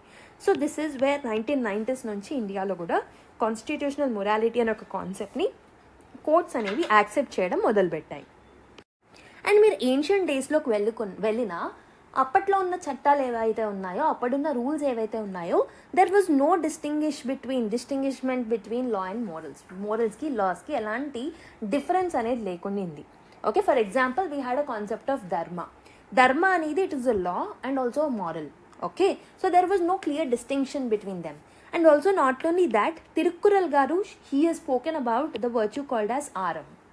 And not only that, sometimes law ఏదైతే ఉందో it will act before morality కన్నా ముందు లా అనేది యాక్ట్ చేయొచ్చు. For example I told you sati అనేది తప్పు అని యాక్సెప్ట్ చేసే కన్నా ముందే, so before it is entirely turning it moral in society, sati abolition act అనేది వచ్చేసింది. అంటే sometimes law will actually precede the action of morality and sometimes law will actually proceed with the action of morality. Okay, ఒక్కొక్కసారి law అనేదే ముందు వస్తుంది, తర్వాత everything will set in the society and morality లాగా మారుతుంది. Some times ఏమవుతుంది అని అంటే మొరాలిటీయే లాగా అవుతుంది. ఫర్ ఎగ్జాంపుల్ చాలామంది విమెన్ సెంట్రిక్ ఫెమినిస్ట్లు ఎవరైతే ఉంటారో they came and fought for the women rights. That's where gender equality laws అనేవి మనకు ముందుకు వచ్చాయి. సో అంటే ఇక్కడ ఏంటి, మొరాలిటీ అనేది ఫస్ట్ డెవలప్ అయ్యి దాని తర్వాత లా అనేది వచ్చింది. Whereas in the case of sati or untouchability first law అనేది ఉంది, తర్వాతే మనకి మొరాలిటీ అనేది డెవలప్ అయింది. ఓకే, డాక్టర్ బిఆర్ అంబేద్కర్ గారు కూడా మన కాన్స్టిట్యూషనల్ డిబేట్స్లో హీ హెస్ టోల్డ్ దాట్ ఇండియాలో మనం డెమోక్రసీని తీసుకొచ్చాం, కానీ India is a country where democracy is not rooted in right. Already democracy అనే ఒక ఐడియా ప్రజలలో రూటెడ్ అయ్యలేదు. అంటే so it is not a moral act or it's not a morality, it's not a part of a morality. Morality అంటే ఏంటి, majority of the people అని accept చేయాలి. అంటే ఇది ఓన్లీ లెటర్లో మాత్రమే తీసుకొచ్చాను, ఇంకా స్పిరిట్లోకి మారలేదు. రైట్, కాన్స్టిట్యూషనల్ మొరాలిటీ అంటే ఏంటి, it should be on the letter and also in the spirit. కానీ డెమోక్రసీ అనే ideal it is not rooted in Indian society కాబట్టి so he told that we need to cultivate and inculcate the idea of constitutional morality day by day. అంటే మెల్లిమెల్లిగా ఆ particular ఐడియాలజీని inculcate చేస్తూ వెళ్ళాలి అని చెప్పేసి ఆయన చెప్పడం జరిగిందనమాట. సో న్యాచురల్గా కాన్స్టిట్యూషనల్ మొరాలిటీ అనేది ఉండదు సొసైటీలో, ఎస్పెషలీ ఇండియన్ సొసైటీలో which is not rooted in democracy. కాబట్టి we need to inculcate and nurture the idea అని చెప్పేసి ఆయన చెప్పడం జరిగిందనమాట. సో ఏవి దైసీ గారు కూడా కాన్స్టిట్యూషనల్ లాలో 2 ఆస్పెక్ట్స్ ఉంటాయి. ఒకటి వచ్చేసి లా ఆఫ్ ద కాన్స్టిట్యూషన్, రెండవది రూల్స్ కన్వెన్షన్స్ అనేవి ఉంటాయి, rules and conventions. So basically law of the కాన్స్టిట్యూషన్లో మనకి మియర్ ప్రిన్సిపల్స్ ఏవైతే మన ఫౌండింగ్ ఫాదర్స్ అండ్ మదర్స్ ఇచ్చారో అవన్నీ లిస్ట్ డౌన్ చేసి ఉంటాయి. వెరాజ్ రూల్స్ అండ్ కన్వెన్షన్స్ ఏవైతే ఉన్నాయో మనం మెల్లిమెల్లిగా ఫాలో అవ్వకుంటూ వచ్చాం. For example if we take the privacy issue, right to privacy, or if we take LGBTQ rights, ఇవన్నీ మన constitutional forefathers and mothers or constitutional ancestors అనే వాళ్ళు కాన్స్టిట్యూషన్లో ముందుగానే రాయలేదు. బట్ కేస్ బై కేస్ బేసిస్లో సుప్రీంకోర్టు కాన్స్టిట్యూషనల్ మొరాలిటీని ఒక ప్రిన్సిపల్ని ఇన్కల్కేట్ చేసుకుంటూ వచ్చి case by case it is actually reinterpreting and expanding the scope of article 21. అందులో LGBTQకి రైట్స్ ఇవ్వడం జరిగింది, రైట్ టు మ్యారేజ్ని ఫండమెంటల్ రైట్గా డిక్లేర్ చేయడం జరిగింది, right to free environment, okay healthy environment as part of article 21, article 19ని కూడా ఎక్స్పాండ్ చేయడం జరిగింది. సో దట్స్ వేర్ కాన్స్టిట్యూషనల్ లాని మెల్లిమెల్లిగా మనం ఇన్కల్కేట్ చేస్తూ ముందుకొచ్చాము, right. And there are many landmark cases where courts have interpreted those cases with the help of the idea called as constitutional morality. So for example Shabarmalai case, Manoj Narula case. So Manoj Narula case is about article 75. ఇక్కడ ఏంటి అని అంటే they were speaking about or talking about the criminal elements of the society that are MLAs and MPs. Not all MLAs and MPs, but most of the MLAs and MPs according to different reports are criminals before. So కాబట్టి అలాంటి వాళ్ళని ఎమ్మెల్యేస్గా ఎంపీస్గా చేయకూడదు అన్న ఒక కేసులో courts have told that parties need to give tickets to those people who are not having any criminal backgrounds. So this particular aspect or a judgment is based on and rooted in the ideology called as constitutional morality. I hope you have understood. And NCT of Delhi versus Union of India case lo recent ga lieutenant governor ఎక్కువగా administrative మ్యాటర్స్లో involve అవ్వడం ఏదైతే ఉంటుందో it is not up to constitutional morality అని చెప్పేసి supreme court చెప్పడం జరిగింది. And Puttaswamy కేసులో right to privacy కేసులో కూడా కాన్స్టిట్యూషనల్ మొరాలిటీని అబైడ్ చేస్తూ ప్రైవసీని part of right under article 21గా కన్సిడర్ చేయడం జరిగింది. అండ్ ఈ పర్టికులర్ కాన్స్టిట్యూషనల్ మొరాలిటీ అనే ఈ ఆస్పెక్ట్ని మనము we need to inculcate and nurture it in various స్టేక్ హోల్డర్స్తో దాన్ని మనం ఇన్కల్కేట్ చేయాలి.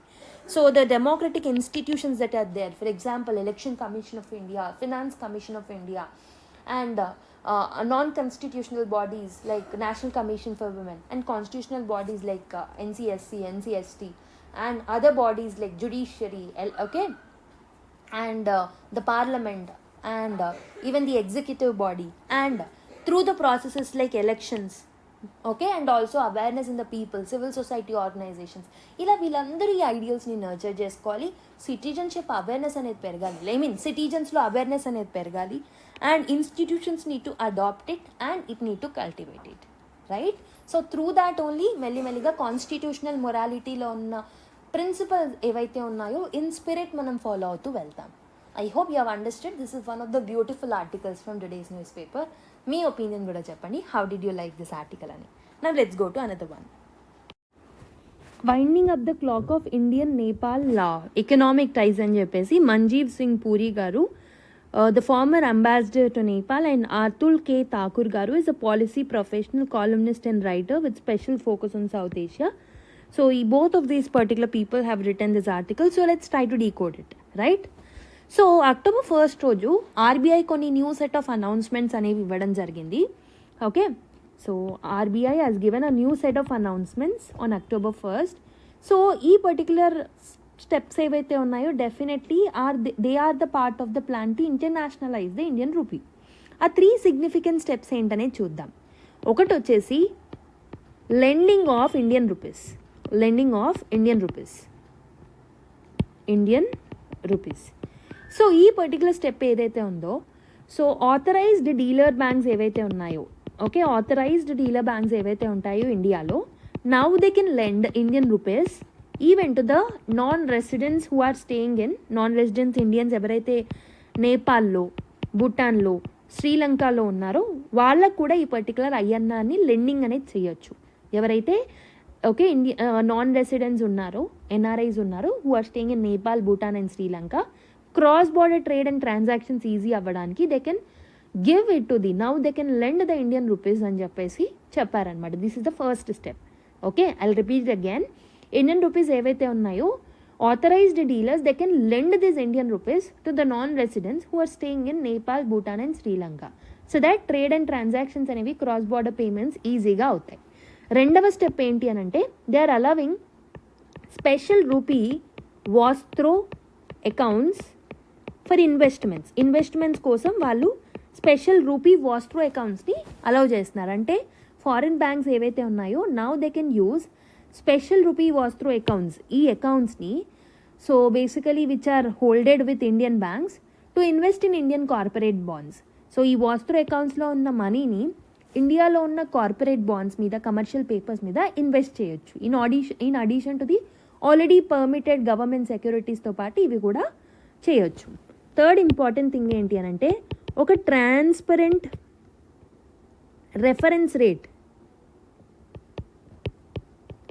For major currencies was bat. అంటే ఆర్బీఐ ఏం చేస్తుందంటే now it will establish a clear and transparent reference rate for the currencies of India's main trading partners ఉన్న కంట్రీస్తో so transparent reference రేట్ని announce చేస్తుంది అనమాట. ఓకే, సో దాని ద్వారా మన ఇండియన్ రూపీస్తో జరిగే ఇంటర్నేషనల్ ట్రాన్సాక్షన్స్ అనేవి స్మూత్గా, రిలయబుల్గా మారుతాయి. So how all of this steps will help to build the India Nepal economic ties. మరి చాలా ఇయర్స్ నుంచి ద ఎక్స్చేంజ్ రేట్ ఏదైతే ఉంటుందో between Indian rupee and Nepalese rupee, it has been fixed at 1 Indian rupee is equal to 1.6 Nepal rupees అనమాట. Okay, some people in Nepal have demanded that institutional credit ఏదైతే ఉంటుందో ఇండియాలో, so that also need to be available to them. Okay, so basically currency peg ఇదే ఈ particular constant 1.6 NPR ఏదైతే ఉంటుందో, so this particular currency peg has protected the NPR from major depreciation లేకుండా global కరెన్సీస్లో changes వచ్చినా, strong global currencies ఉన్నా, so depreciation లేకుండా వాళ్ళకి హెల్ప్ చేసింది. బట్ ఇక్కడ ఆథర్ ఏం చెప్తున్నారు అని అంటే ఈ సిస్టమ్ అనేది విట్ ఈస్ వర్కింగ్ వెల్ కాబట్టి it might be better not to change it unnecessary. ఇక్కడ చేంజ్ చేయాలన్న ఆలోచన అనేది ఇట్స్ అన్నెసెసరీ అని చెప్పేసి అంటున్నారనమాట. So don't fix what isn't broken, అసలు బ్రోకెన్ కానిది ఫిక్స్ చేయడం వేస్ట్ అని చెప్పేసి అంటున్నారనమాట. మరి ఇప్పుడు కొత్తగా తీసుకొచ్చిన చేంజెస్ అనేవి నేపాల్కి ఎందుకు హెల్ప్ఫుల్ అవుతాయి? So they are allowing, okay, basically this new rules are allowing Indian banks to lend the INR to Nepal. So దీనివల్ల నేపాల్కి ఇండియాకి మధ్యలో జరిగే ట్రేడ్ అండ్ ఇండస్ట్రీస్కి హెల్ప్ చేస్తాయి. నేపాల్ ఇండస్ట్రీస్ ఏంటి అని అంటే లాంగ్ టైం నుంచి షార్టేజెస్ ఇష్యూస్ని ఫేస్ చేస్తున్నాయి. లైక్ వర్కింగ్ క్యాపిటల్ ఉండట్లేదు. So they have very limited ability to scale up the production, especially whenever they are trading with India ఇలాంటి షార్ట్ ఫాల్స్ చూస్తున్నారు. సో ఇండియన్ బ్యాంక్స్ అనేవి if they are directly lending to the Nepalese బిజినెసెస్కి lend చేస్తే so they can get access to the credit, వాళ్ళకి credit access అనేది వస్తుంది. ఇప్పుడు ఏమవుతుంది అని అంటే ట్రేడ్ అనేది ఇంప్రూవ్ అవుతుంది, వాళ్ళ ప్రొడక్షన్ అనేది ఇంప్రూవ్ అవుతుంది అనమాట. Okay, so basically that is the first important thing that Nepalese will get benefited with. And ఇంకొకటి ఏంటి అని అంటే నేపాల్ అనేది సో మనకు తెలుసు నేపాల్ రీసెంట్గా it has undergone lot of domestic hurdles, కొన్ని ఇష్యూస్ని ఫేస్ చేయడం జరిగింది, జెన్జీ రెవల్యూషన్ని ఫేస్ చేయడం జరిగింది.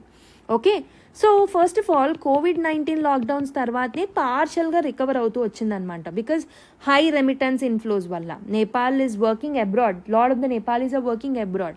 సో రెమిటెన్స్ ఇన్ఫ్లోస్ అనేవి తగ్గడం వల్ల, ఎస్పెషలీ ప్రస్తుతం ఉన్న జియోపొలిటికల్ టెన్షన్స్ అండ్ ఆల్ వల్ల సో వాళ్ళు పార్షల్గా మాత్రమే రికవర్ అయ్యారు.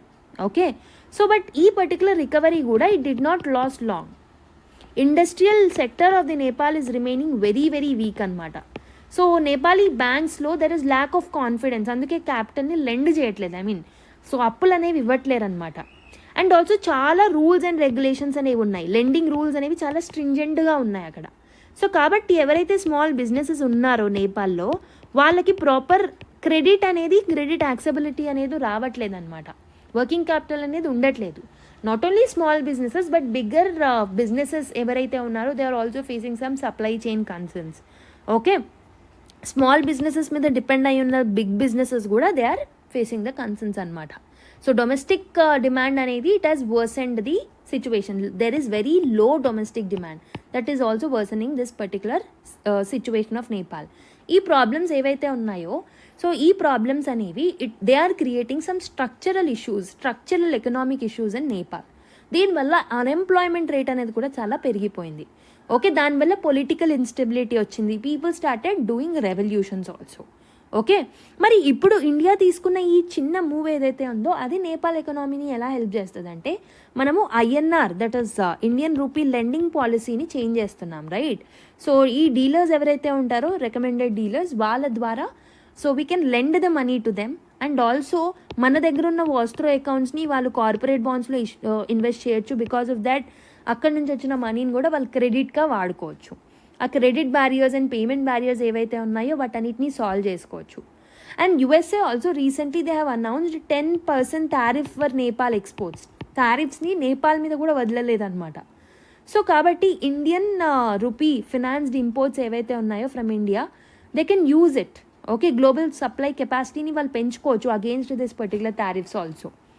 Okay, so if you look at the trade and investment snapshot between India and Nepal, Indian firms ఎవరైతే ఉన్నారో they are among the largest investors in నేపాల్లో ఉన్న ఇండస్ట్రీలో మన వాళ్ళు ఎక్కువ ఇన్వెస్ట్ చేస్తున్నారనమాట. Almost 33% of Nepal FDI stock అనేది it is coming from India. And also Nepal is now India's 17th largest export destination also. So 2014లో 28th ఉంటే now it came down, like it came and improve to 17th. And also India is making up 65% of Nepal's total international trade. Nepal జరిపే international ట్రేడ్లో 65% India నుంచే వస్తుంది. Okay, India ఏదైతే export చేస్తుందో నేపాల్కి that is around $8 billion అనమాట, right? Whereas Nepal నుంచి మనకి export అయ్యే goods $1 billion worth. And India is also Nepal's biggest export market. 67% of the total Nepal's import ఏవైతే ఉన్నాయో especially oil, coffee, tea and jute that are coming to India. ఈ డేటాను చూస్తే మనకు అర్థమయ్యేది ఏంటి? ఈ రెండు ఎకనామీస్ ఏవైతే ఉన్నాయో these are uneven but still they are interdependent on each other, right? కాబట్టి strong trade and economic cooperation అనేది డెఫినెట్లీ నేపాల్ యొక్క వల్నరబిలిటీని ఎస్పెషలీ గ్లోబల్ షాక్స్ ఉన్న టైంలో ఆ వల్నరబుల్ సిచ్యువేషన్ నుంచి అన్వల్నరబుల్ సిచ్యువేషన్కి మారడానికి హెల్ప్ చేస్తుంది మనం తీసుకునే measures. And it can turn more resilience to the external shocks also. Okay, and what will be the possible benefit or multiplier benefits because of the things that we have taken up now? అంటే some people in Nepal might see RBI moves ఏవైతే ఉన్నాయో, steps ఏవైతే ఉన్నాయో మన యొక్క Indian rupee ఏదైతే ఉంటుందో దాన్ని స్ట్రెంథెన్ చేస్తే అని ఒక ఫీలింగ్కి వెళ్ళిపోతారు. But regardless of that Nepal stands to gain significantly also. Okay, so US మీద డిపెండెన్సీని తగ్గించవచ్చు వాళ్ళు, ఎందుకంటే US started putting tariffs on them. వాళ్ళ మీద డిపెండెన్సీని తగ్గించవచ్చు. They can protect Nepal economy against the dollar exchange rate fluctuations. Okay, hard currencies ఏవైతే ఉన్నాయో like USD, వాటి యొక్క షార్టేజెస్ అండ్ ఈ పర్టికులర్ కరెన్సీ మీద డిపెండెన్సీని ఆపించవచ్చు. అండ్ నేపాల్ యొక్క ఫారిన్ ఎక్స్చేంజ్ రిజర్వ్స్ యొక్క ప్రెషర్ తగ్గిపోతుంది. కరెంట్ అకౌంట్ డెఫిసిట్స్ అనేవి కూడా తగ్గిపోతాయి. ఇవన్నీ కూడా they will put some positive multiplier effect not only on India but also on the Nepal. So ఇవన్నీ కనుక ప్రాపర్గా జరిగితే డెఫినెట్లీ ఇండియా నేపాల్ కన్సల్టేషన్స్ పెరుగుతాయి, ఎకనామిక్ రిలేషన్స్ అనేవి కూడా ఇంప్రూవ్ అవుతాయి. Okay, so this will help them to recover from the vulnerable situations also. Nepal రాష్ట్ర bank ఏదైతే ఉంటుందో which is the central bank of Nepal will need to carefully study the RBI announcement. Okay, వాళ్ళు కూడా domestic మెకానిజమ్స్ని so బేసిక్గా restructure చేసి they need to get benefit out of what RBI has announced. RBI గైడ్లైన్స్ని వాళ్ళు చదవాలి. They need to put awareness in their investors and definitely their vulnerability will actually get lessened and improve the situation. Right, I hope you have understood. Next one, hands off approach అని ఒక article రాయడం జరిగింది. ఇక్కడ మనం కొన్ని facts మాత్రమే నేర్చుకోవాలి. So there is a award named Rashtriya Vigyan Puraskar. So this particular award is given by Ministry of Science and Technology, which is a top most award that is given to basically scientists and researchers ఎవరైతే ఉంటారో వాళ్ళకి ఇస్తారు for their lifelong contributions and all. So వీటిని మనం 4 కేటగిరీస్గా divide చేయొచ్చు. ఒకటి వచ్చేసి విజ్ఞాన్ రత్న award and ఇంకొకటి వచ్చేసి విజ్ఞాన్ శ్రీ అవార్డ్స్. ఇవి రెండు వచ్చేసి లైఫ్ లాంగ్ కాంట్రిబ్యూషన్స్ వాళ్ళకి ఇస్తారనమాట. One is Vigyan Ratna, one is Vigyan Shri. And మూడవది ఏంటి అంటే విజ్ఞాన్ యువ. విజ్ఞాన్ యువ ఏదైతే ఉందో యంగ్ సైంటిస్ట్కి ఇస్తూ ఉంటారు. దీన్నే మనము శాంతి స్వరూప్ భట్నాగర్ అవార్డ్ అని అంటాము. అండ్ విజ్ఞాన్ టీమ్ మెంబర్స్ ఎవరైతే టీమ్గా వర్క్ చేస్తారో వాళ్ళకు కూడా ఇస్తారనమాట. సో బేసికలీ ఇక్కడ మనకి ఇంతకన్నా డీటెయిల్స్ అనేవి అవసరం లేదు. సో బట్ ఏంటి అని అంటే last time certain number of పీపుల్ని అనౌన్స్ చేసి వాళ్ళకి ఇవ్వకుండా వేరే వాళ్ళకి ఇచ్చారు. So lot of political involvement ఉంది అని చెప్పేసి సైంటిస్టులు ఇక్కడ ఫ్లాస్ అనేవి ఎక్కువ ఉన్నాయని చెప్పేసి they are putting some allegations. So కాబట్టి bureaucratic hurdles and political interference ఎక్కువ ఉండొద్దు అని చెప్పేసి అంటున్నారు. So more of political things are not needed, but you have to remember this 4 things. So ఇక్కడ ఏంటి అని అంటే ఏది ఎవరికి ఇస్తారు, Vigyan Ratna, Vigyan Shri for lifelong, Vigyan Yuva Shanti Puraskar for young people. Okay, Swarup Bhatnagar award కూడా అని అంటాం, శాంతి స్వరూప్ భట్నాకర్ అవార్డ్, విజ్ఞాన్ టీమ్. ఈ 4 ఉంటాయని మాత్రం గుర్తుపెట్టుకోండి. గ్యాలంటరీ అవార్డ్స్ యొక్క ఆర్డర్ అడిగినట్టు ఇలాంటి క్వశ్చన్స్ కూడా అడిగే ఛాన్సెస్ ఉంటాయి. Remember this is given under ministry of science and technology. Right, next one, India ASEAN ties making steady progress says PM అని చెప్పి ఒక ఆర్టికల్ రాయడం జరిగింది. Okay, so let's try and understand this article. So give me a second. Yeah, I hope మీకు కనిపిస్తుందని అనుకుంటున్నా. ఇక్కడ ఉన్న స్టేట్మెంట్స్ ఏవైతే ఉన్నాయో what I'm highlighting this will be important for your mains point of view.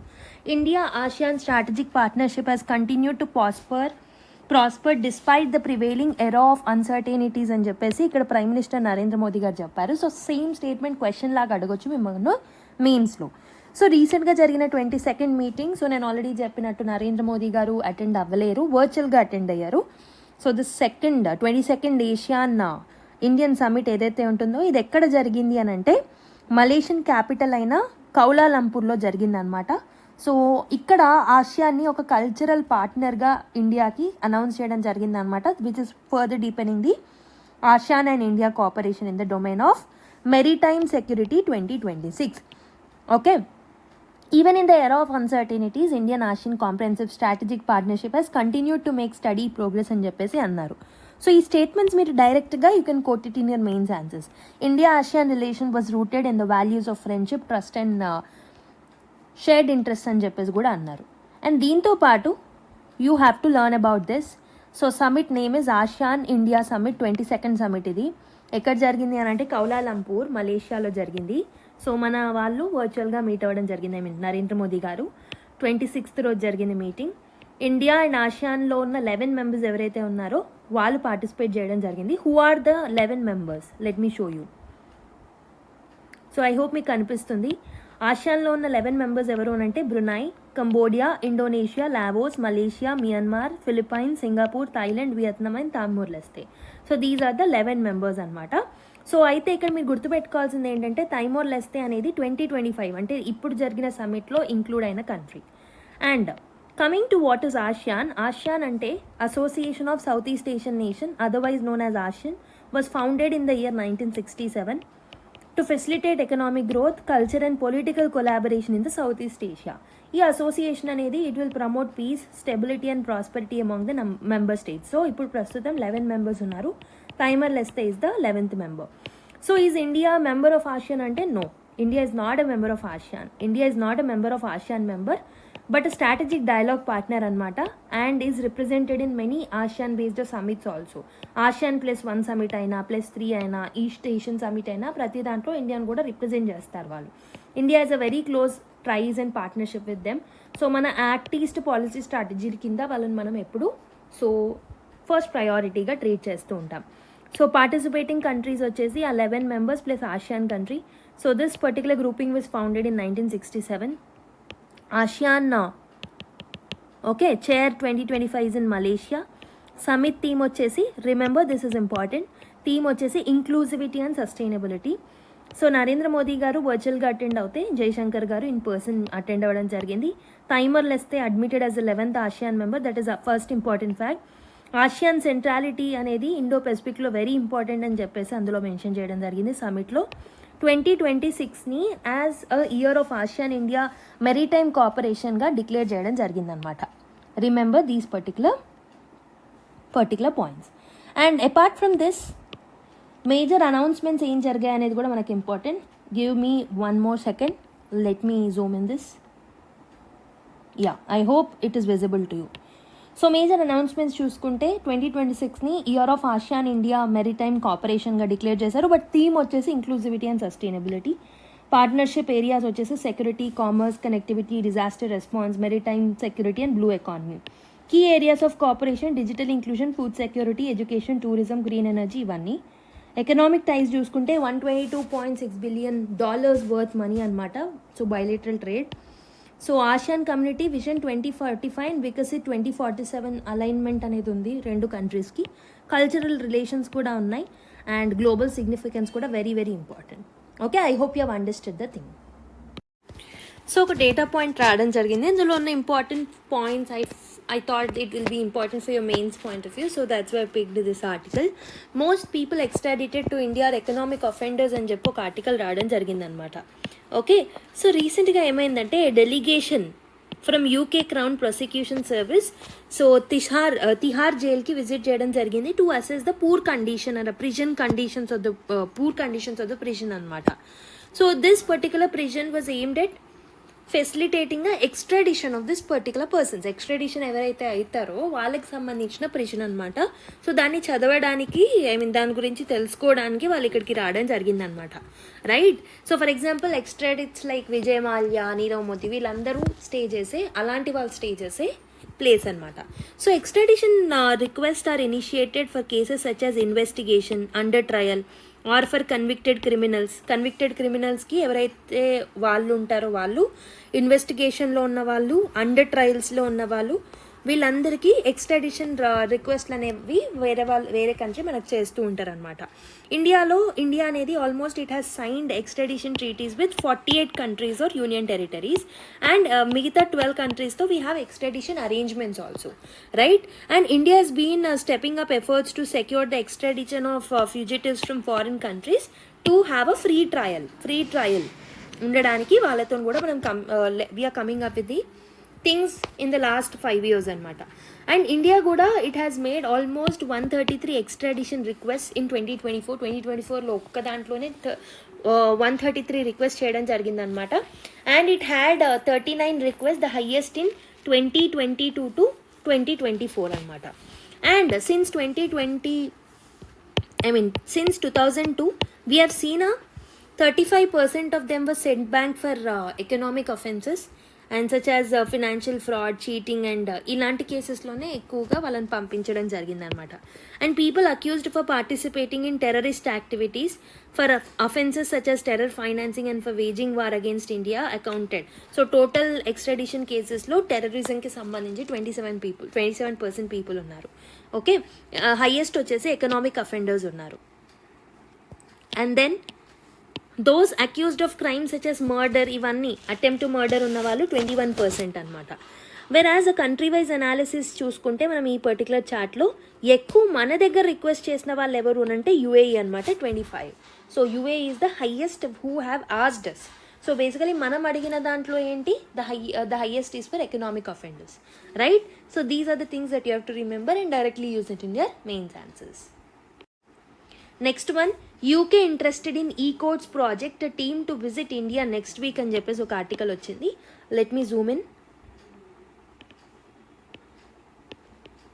Yeah, I hope you are able to see. United Kingdom has evinced interest in the E-Courts project. E-Courts project lo vallu interest చూపెట్టడం జరిగింది. That will seek to digitize entire court records. So E-Court project ante nothing but it will actually digitize all the court related works. And the ambitious E-Court project ఏదైతే ఉంటుందో currently is it in the third phase. గుర్తుపెట్టుకోండి, it is in the third phase అనమాట. So ప్రస్తుతం digital ఇన్ఫ్రాస్ట్రక్చర్ని subordinate జ్యుడిషియరీలో across the country upgrade చేయడం జరుగుతుంది. అయితే the e-committee is the governing body charged with overseeing the e-courts project. E-committee అనే body ఏదైతే ఉంటుందో it is the governing body which will look after this particular e-courts project అనమాట. So దేని కింద అంటే national policy and action plan for implementation of information and communication technology in the Indian judiciary 2005. ఆ particular plan కింద మనం e-courts ప్రాజెక్ట్ని తీసుకొచ్చాం, which is a important thing that you have to remember. So phase 3లో భాగంగా so the system will be migrated to cloud technology. So phase 3లో మనం cloud టెక్నాలజీని కూడా యూజ్ చేస్తున్నాం అనమాట. And this particular project also seeks to establish and expand the scope of virtual courts యొక్క స్కోప్ని కూడా ఎక్స్పాండ్ చేస్తుంది for hearing the cases by creating a robust digital infrastructure. Okay, ఇక్కడ మీరు గుర్తుపెట్టుకోండి. So this is under this particular national policy and action plan for implementation of information and communication technology. And ప్రస్తుతం మనము cloud technology use చేస్తున్నాం and phase 3లో ఉన్నామన్నమాట.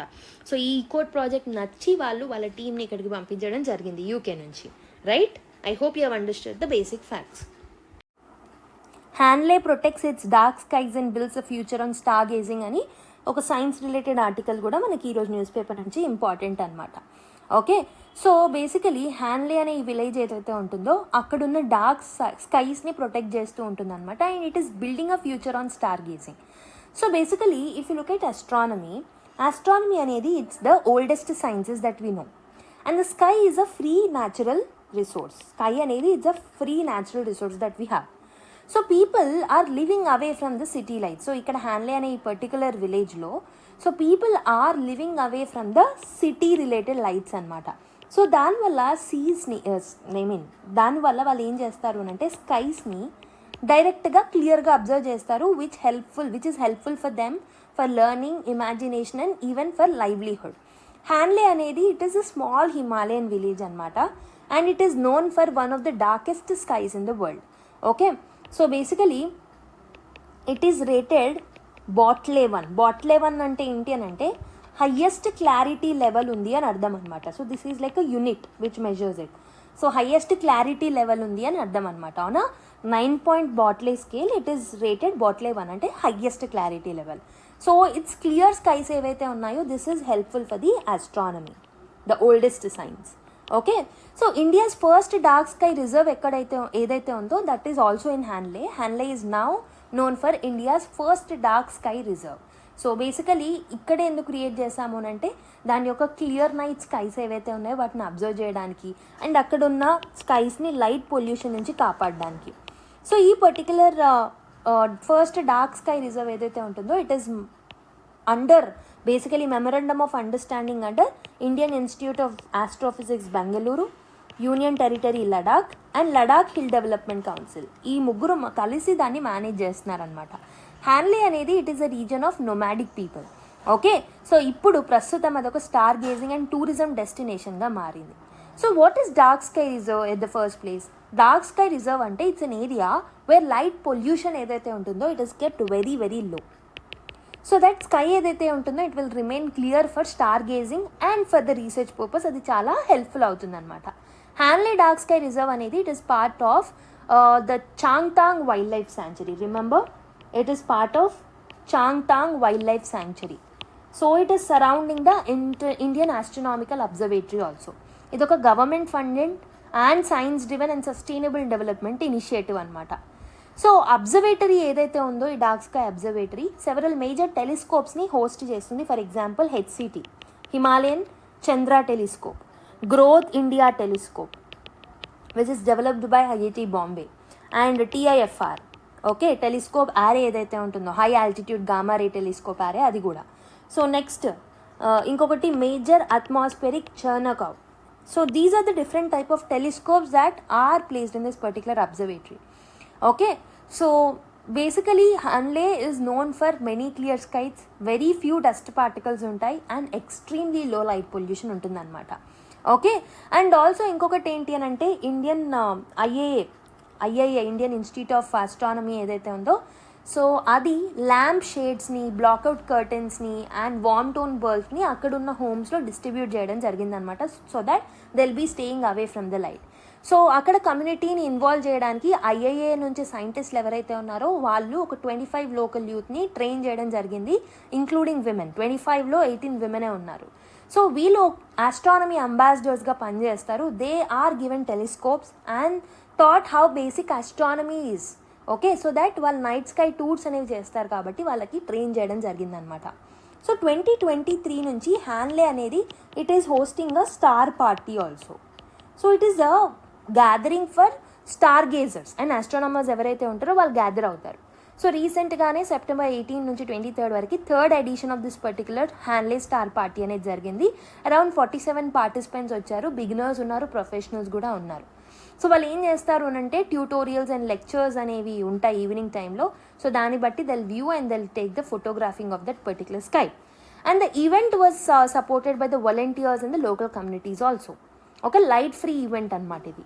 So basically హ్యాన్లే skies అనేవి ఎంత clear అంటే you can see the rare celestial effects also. Like there are some celestial effects like zodiacal light. So zodiacal light అంటే it's a faint glow, it is a very faint glow, twilight టైంలో వచ్చే faint glow అనమాట. Because of sunlight ఏదైతే ఉంటుందో so space dust నుంచి reflect చేసే ఆ particular faint లైట్ని కూడా చూస్తాం. And it is a place where we can see this particular effect called as Gigantian.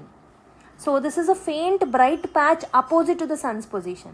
And also belt of Venus kuda kanipistadi. Belt of Venus is a pink band of light anamata. Adi kuda manaku kanipistadi aa area nunchi. So these are rarely visible events but also హ్యాన్లే నుంచి మనం చూడొచ్చు. Okay, so అక్కడ కొంతమంది people యొక్క experience ఏం చెప్తున్నారు అని అంటే ఈ belt of Venus and జోడియాకల్ light ఏవైతే ఉన్నాయో ఎవ్రీ ఇయర్ వాళ్ళు చూస్తూ ఉంటారు.